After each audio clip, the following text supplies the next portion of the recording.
Mr. President. The senator from Utah is recognized. Mr. President, the true greatness of our nation lies in the power and promise of the American dream. Unfortunately, for many individuals and families, this dream has become a national nightmare. Without the clear priorities and accountability of a budget, we continue to careen toward the economic cliff, with our massive debt and trillion-dollar deficits threatening the prosperity of Americans from every walk of life. To put it simply, we must change course. Restoring the American dream will require more than clever bumper sticker slogans. While optimism is an important part of the American dream, hope simply is not a strategy for the kind of course correction our country desperately needs. Doing nothing is no longer an option. Although this president and this Congress have attempted, by not having a budget, to convince the American people that doing nothing is somehow the only option. Ignoring our broken entitlement programs, maintaining our complex tax code, and pretending we don't have a spending problem ensures that our economy will never truly recover and the American dream will not be restored. The good news for Americans is that many of us do have solutions to confront and correct the country's most pressing challenges. In today's debate and discussion, the nation has seen that changing course and balancing our budget doesn't have to take 30 years, nor does it have to require the kind of drastic cuts that could devastate America's most vulnerable citizens. As we conclude this debate, I remind my colleagues of the old adage: you can make excuses or you can make progress, but you cannot make both. Given the gravity of our current situation, we should also recognize that our present path is unsustainable. A course correction is coming. The question we will be held accountable for answering is whether that correction comes by choice or as a consequence of making excuses and doing nothing.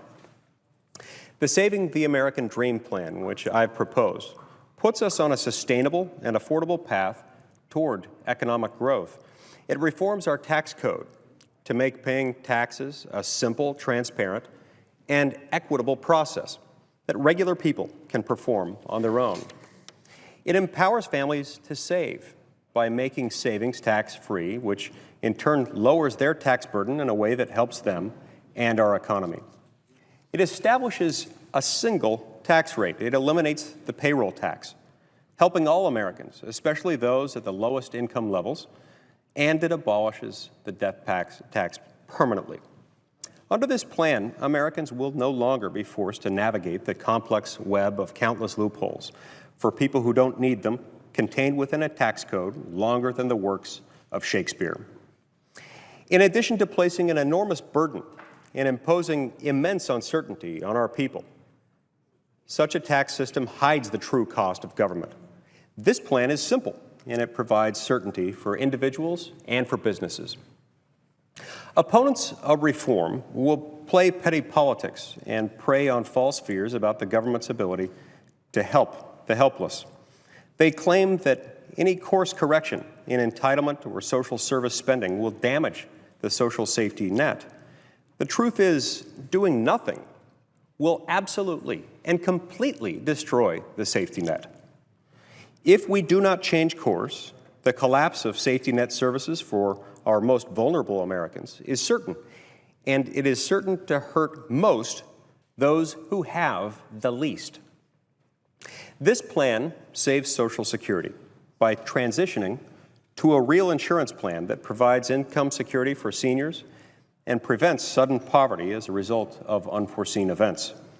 The affluent elderly, such as Warren Buffett, will see a decrease in benefits. This plan thus allows people like Mr. Buffett to help in a way that is actually good for our economy and for job creators.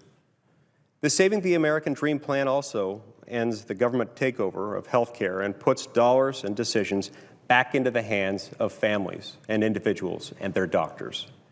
Just like school choice allows parents to make sure their kids don't get stuck in a failing school system, this plan ensures families don't get stuck in a failing health care system.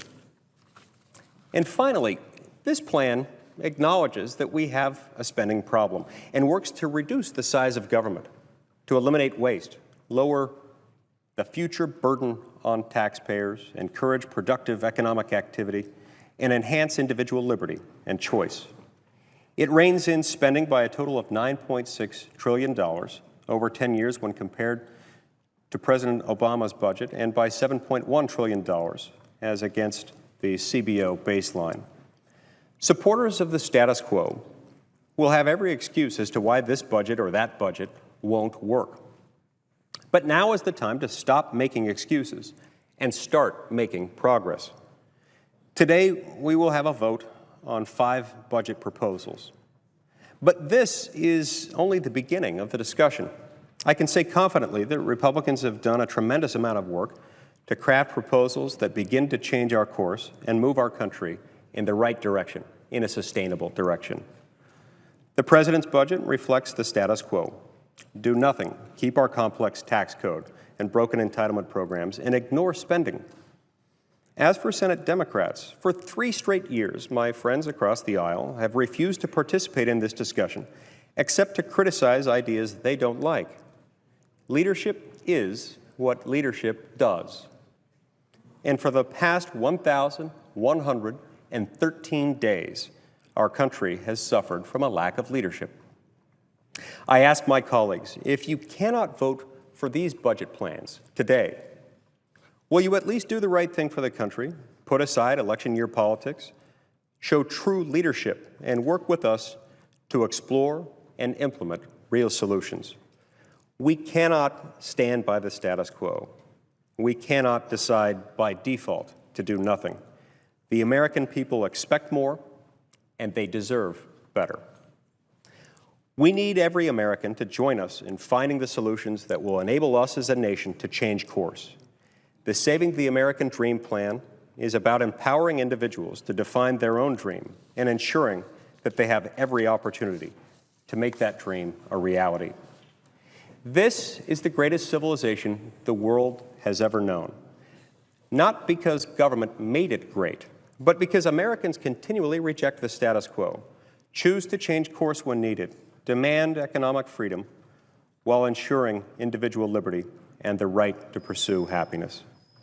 This budget preserves the clear priorities and accountability we must have to jumpstart the economy, create jobs, strengthen the safety net, and restore the American dream.